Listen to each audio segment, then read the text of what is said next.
Yogi Ramsuratkumar, Jai Guru Raya.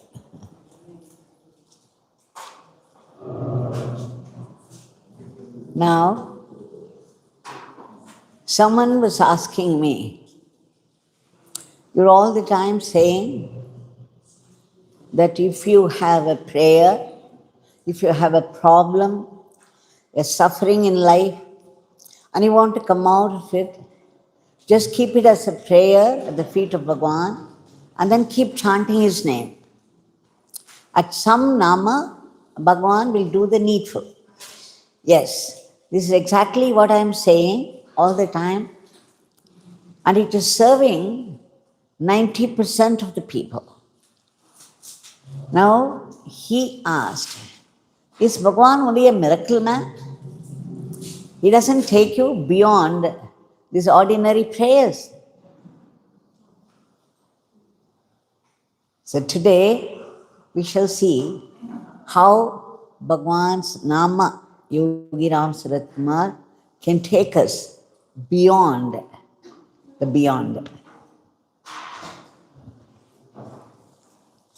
It's a Nama meant for our worldly life and spiritual life. In fact, he told me several times, this Nama is meant for liberation. Liberation from what?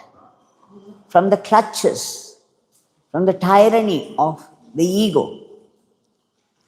We cling to our ego identity and we carry our biodata wherever we go, and it serves our everyday purpose. Fine. And in our everyday life, we come across many challenges and problems. And then, true to what Bhagwan said, we liberate ourselves from the sufferings of life. Does it not mean anything beyond this liberation from sufferings of our daily life? Now, you know, the very first teaching of Buddha is there is suffering. Life is suffering. So, you just carry this suffering further and further, and then finally you come to a stage when you begin to think the very birth is suffering.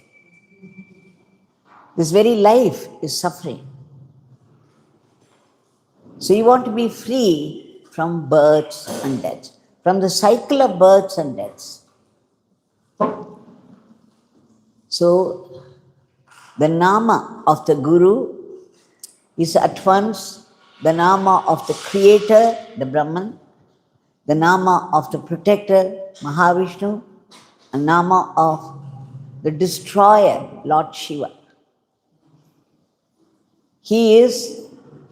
This is the Nama of Sakshat Parabrahman, meaning verily the Supreme Divinity.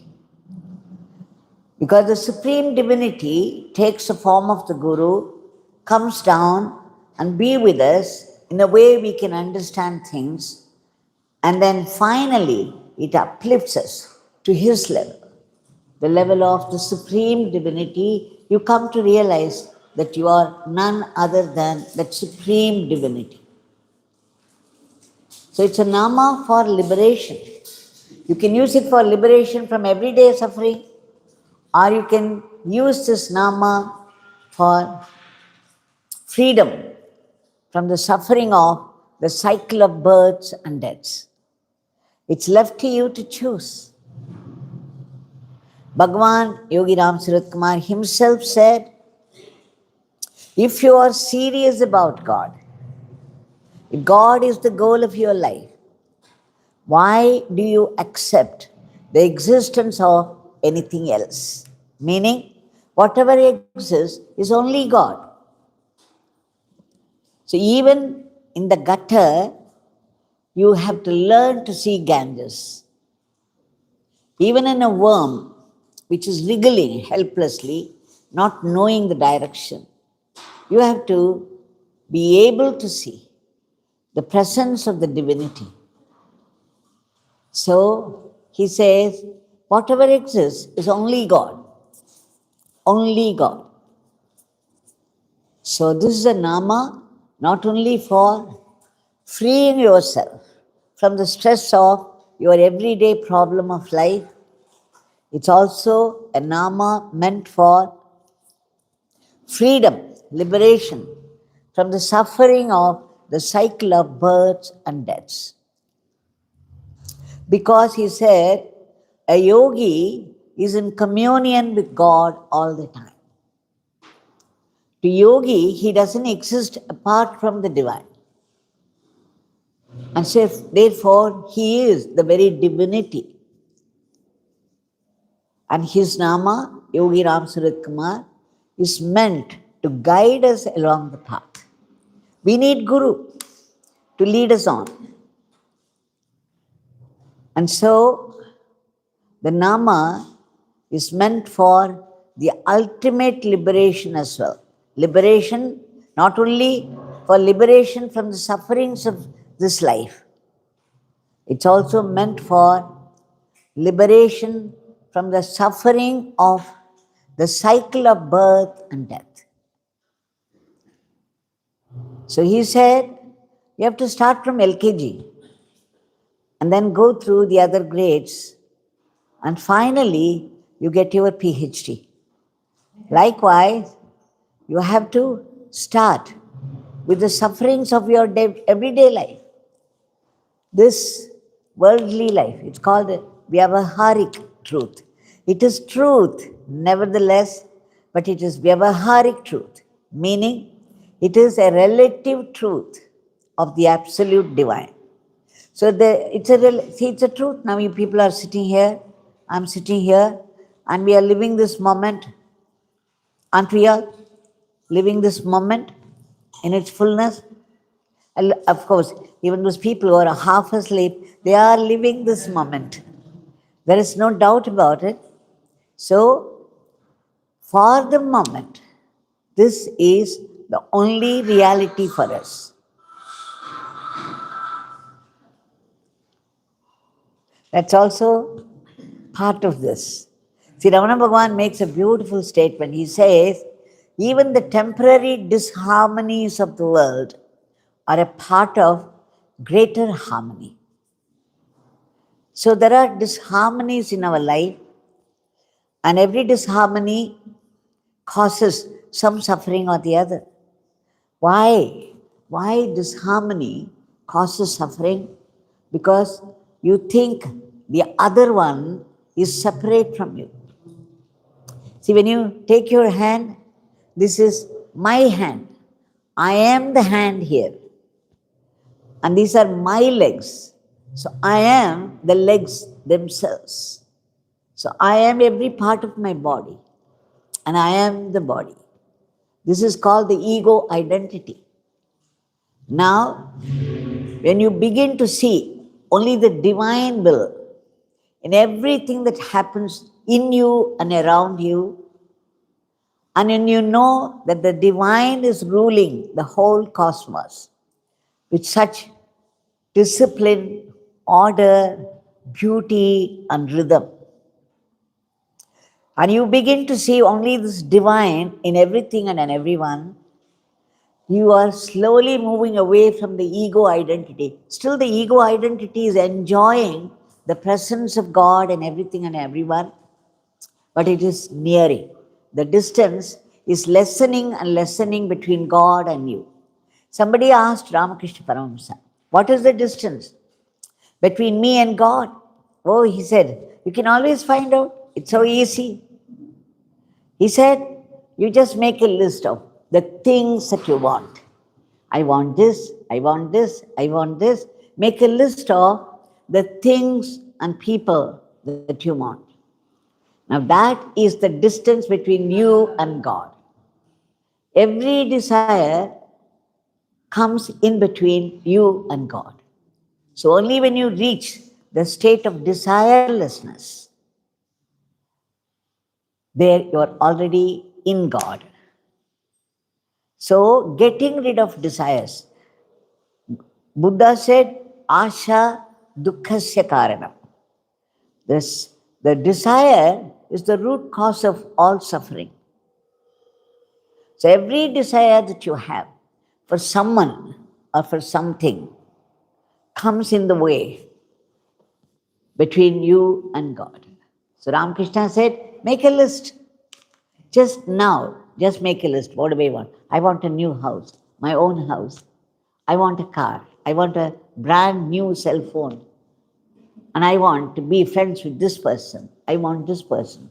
I want my child. So we have attachments to things and people, and therefore desires and desires and desires. You can be sure when you are nearing God, you will see how these desires drop off themselves. Your attachments will begin to drop off. Otherwise, for example, you want a new house, your own house. You don't want to live we are living in a rented house all the time. Even if you build a new house for yourself on the earth, remember your body is only a rented house. You come, you stay in this body for some time, and then you have to leave this body. You have to abandon this body. So we are living only in a rented house all the time, but we have desires, and the desires and attachments hold you bound to this earth. It holds you bound to the cycle of births and deaths. How cleverly God has interwoven this creative birth and death, the cycle of birth and death. He gives you an ego identity because He has created your body. He has put the life in it. He is sustaining your breath. And He has put this Maya ego in you so that you begin to identify everything with the ego personality. And then He says, He plays the game. How you have to come out of this ego identity and all that is attached to the ego, your desire. And then you get liberated, emancipation from the cycle of births and death. That is true liberation. Until then, you are in the grip, the tyranny of the ego personality. That is why even when somebody makes an innocent remark, you feel hurt because you are supplying a bad motive and then you suffer. So like this, for every little thing, the ego comes forward and claims. And we have to be free from the tyranny of this ego. And that's what the spiritual sadhana is all about. And Yogi Ramsuratkumar said, this name Yogi Ramsuratkumar, because this beggar lives in that. Yogi Ramsuratkumar Nama is nothing but the presence of Yogi Ramsuratkumar, the vibrant, powerful, gracious presence of Yogi Ramsuratkumar. And the minute you call out the name Yogi Ramsuratkumar, this beggar is instantly present. And this beggar doesn't exist. So what exists is only the supreme divinity. So when you call out the name of Yogi Ramsuratkumar, it is a supreme power that is present instantly. We don't realize the Vedantic truth that I am the Brahman. Aham Brahmasmi. But Swami says, okay, you chant this mantra, Yogi Ramsuratkumar, or Om Shri Ram Jai Ram Jai Jai Ram, or Arunachala Shiva, or Buddha, Buddha, Buddha. You know, they have this Mani Padme, and Jesus, Allah. Whatever, you chant the name of God, and instantly you are invoking the powerful presence of the supreme divinity. So this very moment, when I chant the name, I am in the presence. But I have to become one with the presence. The ego, I must dissolve. Because the minute I forget to chant the name, the presence leaves. The presence doesn't leave, it goes inside. And then it stays put as a witness consciousness. The presence is there all the time, as to witness. We call it Chaitanya. We call it Antaryami, the indwelling God. The indwelling God is pure awareness. It is the supremely intelligent awareness, and that is what has created your body, put life in it, and is sustaining it from moment to moment to moment. Now that Chaitanya, that supreme power which is ruling the whole cosmos with its infinite details to such perfection, is right inside you. And if you want to see it, it is what Ramana Bhagavan refers to as the spiritual heart. It is not, the physical heart is on the left side, but it's right in the middle. That is, from the navel, you have this span, the span of the hand, the span of the palm, and then from the Adam's apple, again one span. So, from the navel, one span, from the Adam's apple, one span, and in between the two is the spiritual heart. And it is no physical heart, it is that heart of light. And light here is awareness, consciousness. Because the supreme consciousness is within you, we are conscious. I'm conscious of you people, I'm conscious of this hall. We are intelligent. The intelligence and consciousness come from the indwelling, supreme awareness, supreme consciousness. But know that supreme consciousness is within you, yes, but it's a witness. It is simply sitting inside, witnessing every event of your life. It doesn't participate. But we are all in a state where the ego personality is very powerful. Everything that happens in our life, we connect with the ego personality. When somebody hurts you, you don't go into research why they are hurting, what is wrong with me. Instantly you say, oh, how egoistic this person is.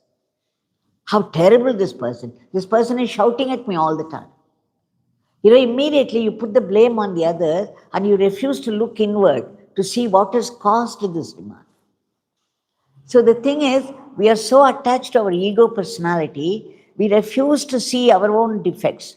Whereas we jump out easily, instantly, to put the blame on others and the environment. All the failures are due to people and environment. And all the successes are due to myself, my own talent. Isn't that what we are living in all the time? So, this supreme divinity is right inside you, and it's only a witness consciousness. That is why when a murderer murders somebody, the supreme divinity is inside the murderer, and it's also inside the one who is to be murdered, who is getting murdered. But in both, it's only a witness, and it allows it to happen. It doesn't allow, actually. It just witnesses this happening. But the minute you call out Rama, Krishna, Shiva, Buddha, Allah, Jesus, and whatever, that witness consciousness immediately becomes your personal God. And the personal God will respond to you. It will participate in your life. And whenever you call out, there will be help, guidance, and protection. So when you call out the name Yogi Ramsuratkumar, it is the personal God Yogi Ramsuratkumar who is at once present, and he knows what you need, even without you having to pray for your daily challenge or for anything else in life. He says, those of you who chant the name Yogi Ramsuratkumar or any other God's name, you don't have to pray separately. Because when you chant, you are invoking the presence, and the presence knows, it's all-knowing and all-powerful. And so it will definitely do the needful. It will only do the needful. It will not do whatever you want, because whatever we want may be harmful to us. We may not know that. So the divine, once you invoke the presence by calling out the name, the presence will do only the needful. That's why he used to make us sing the song, Kurai Ondrumillai, Kurai Ondrumillai, Maraimuthi Kanna. That is, you are the hidden God, and yet I have no complaints about life, because you are there to give me whatever I need. You may not cater to all my wishes, but you are there definitely to give me what I need. So I have no complaints, So this is what we have to learn in this new year, to say, I have no complaints, You are there to give me whatever I need. Just by my calling out to you, you are instantly present in me, within me and without, and you are ready to give me what I need. So if you observe carefully, after chanting the name, automatically some of the needs will get fulfilled. You may not connect it with the name, but it's because of the presence. So always remember this name, which can instantly relieve you from the sufferings of life, can also relieve you from the greatest suffering of life, and that is the cycle of births and deaths. So it's a name for liberation. So Yogi Ramsuratkumar is not only the miracle man. See, all these miracles happen in our life because of our ego personality, because of our desires, our prayers. But remember, all these miracles happen only to strengthen your devotion and faith in God, and it will end up in the final miracle of transformation. So the greatest miracle is the miracle of transformation. What does it mean? Every desire will drop out. After some time you feel, oh, I don't want it anymore. I don't know why. I'm not attracted to this. I don't think of it anymore. I don't care. I feel like coming and settling down in Tiruvannamalai. I feel like engaging myself in chanting and meditation and remembering God always. You know how the soul evolves, the individual soul evolves, and finally the final miracle of transformation is that you settle down in the thought of God, that you want to live only for God's sake. You don't want to live for this person, that person, for this thing or that thing. So it is a miracle of transformation. Yes, Yogi Ramsuratkumar is the miracle man, but he will, without your knowledge, he would do this final miracle of transformation. Every miracle of life that happens to you is slowly strengthening your devotion and faith and pushing you nearer and nearer God. So these miracles are necessary. See, when you are very sick, you cannot think of God. So you pray to him, Bhagwan, please free me from this suffering. And then when you are freed from the suffering, you feel a new strength, the newfound strength, newfound devotion. And then it takes you closer to God. So every miracle that happens to you strengthens your faith, and it takes you one step nearer God. And finally, the miracle of total transformation, where all the desires leave you except the desire for God. So all these names of God, they are miracle name, but they are meant for the final miracle of liberation from the ego identity. The minute you drop the ego, what remains is only God. And this ego is Maya.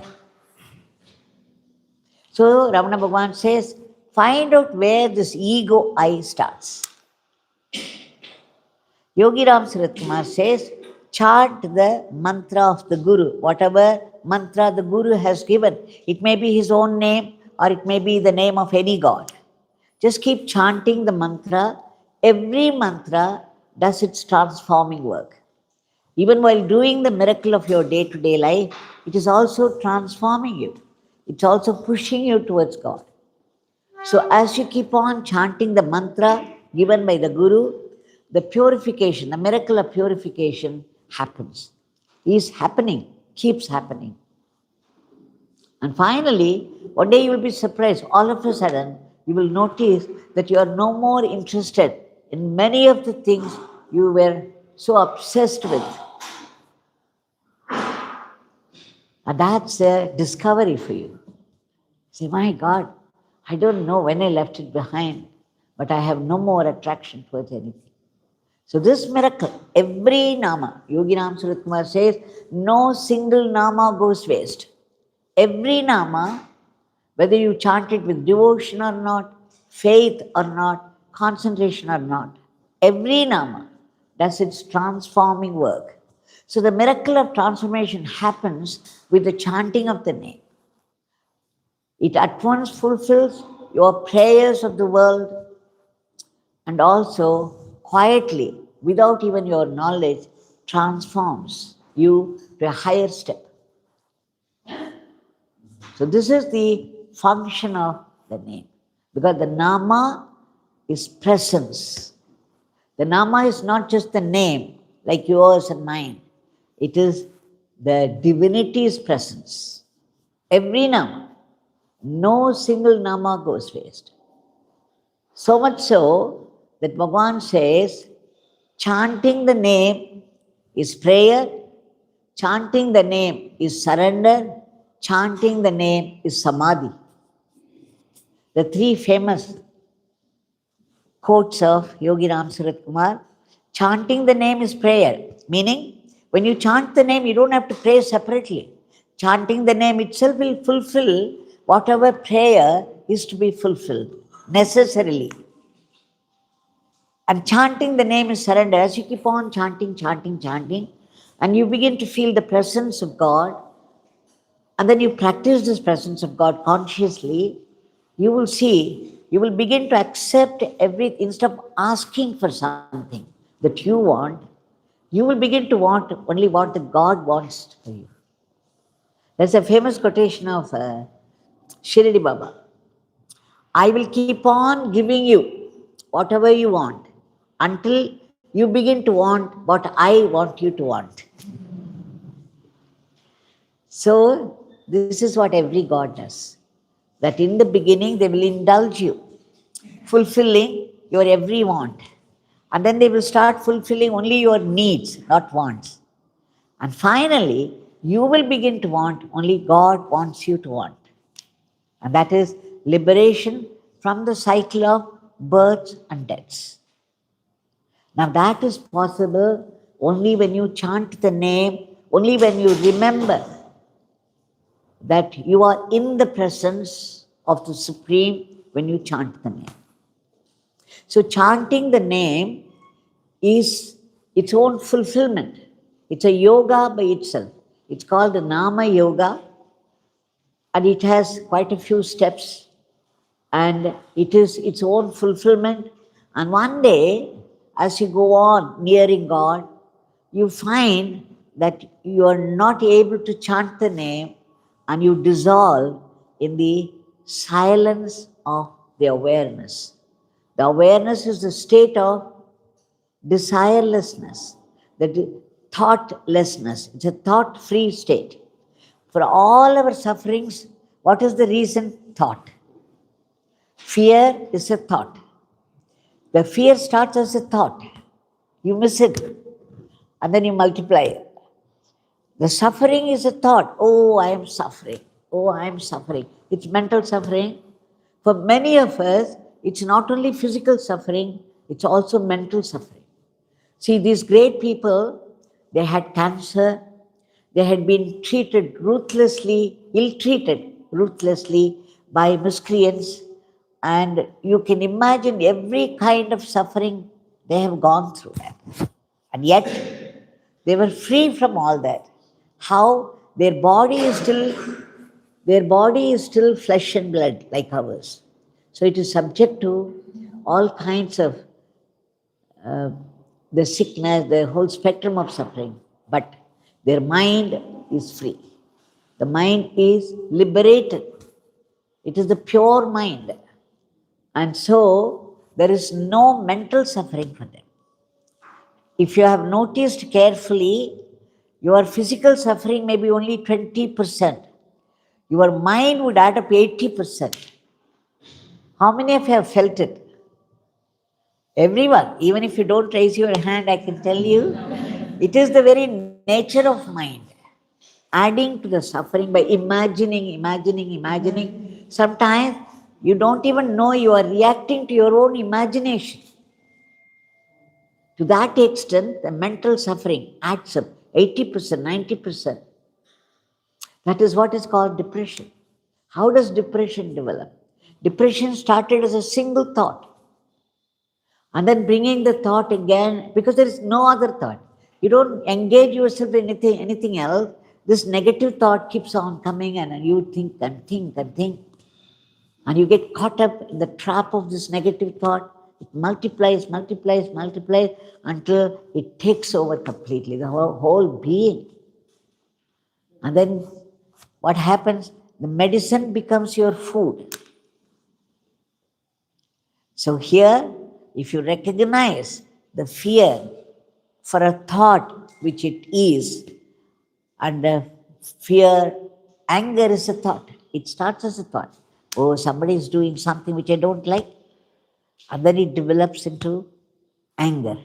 And then, the anger adds up so much. Finally, it is poison. The person who gets angry is poisoning himself first before he does it to others.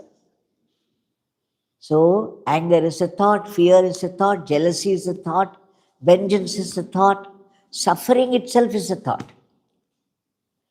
So, the thing is, when you get liberated from this ego's tantrums, you feel free.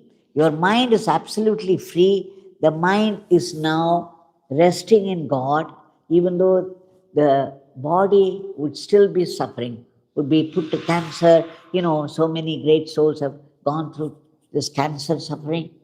Some disease or the other would take over and eat up their body because the body is flesh. But they will be free from the suffering, the mental suffering. That's very, very important, that we should be free from the mental suffering. And that is why this Nama chanting is very important, because initially the Nama helps you in lessening the suffering or removing the suffering also. But slowly, God begins to give His treatment. So, in grace, there will be gradation. In the beginning, He indulges you, He gives you whatever you want. And then you say, oh, you celebrate God. Okay, this God is so good. He gives me whatever I want. And then you want to be near God, you want to be thinking of God. So until you get trapped, God keeps on indulging you. But after some time, He knows that you are meant for now higher classes. So the grace will wait. Whatever you pray for may not happen for a long time. And then finally, when it happens, it will be on a scale unimaginable by you. He will give you something much greater than what you want. And then another stage comes, He will not give you at all whatever you want. That is nearing PhD. Right? So, the ordinary problems will not come to you, only more complicated problems will come to you. Now you are nearing the higher classes, and then you will slowly begin to understand He's not giving what you want, His grace. So that you begin to see everything as grace, everything as divine will, and the divine cannot harm you. It is your well-wisher. So whatever He gives is the best that can happen to you at any moment, and it is the best blessing for you. It is the blessing for your soul, for your upliftment, for your spiritual growth. It happens at all because it's necessary, and the divine, even a curse, carries a blessing. So, Bhagwan said, everything is progress Everything is auspicious, everything is a gain. Never look upon anything as negative, because it's being done by God for your upliftment. Like when you climb up the mountain Arunachala, as I often used to say, there will be upslopes and downslopes. But if you have the peak in view all the time, even when you go down the slope, you will know it is towards a peak.